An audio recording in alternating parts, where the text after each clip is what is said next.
就嗰4位人士已經喪失議員嘅資格啦。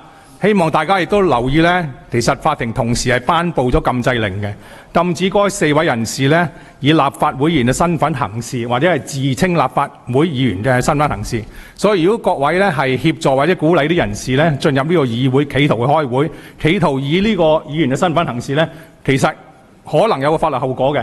你哋可以坐低啊！如果你哋我覺得你冇需要企身，舒服啲啫，企起身。好，冇所謂，我尊重你嘅決定。規程問題咧就係，既然你話嗰4位議員已經係唔係議員嘅身份，而且法庭嘅頒令咧就係佢由舊年10月開始已經唔係議員啦。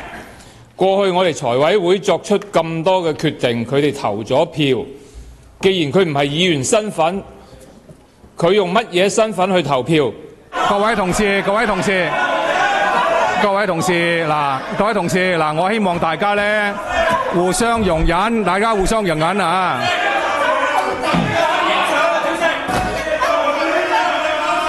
嗱，我諗而家大家咁激動咧，我哋暫停會議10分鐘，10分鐘。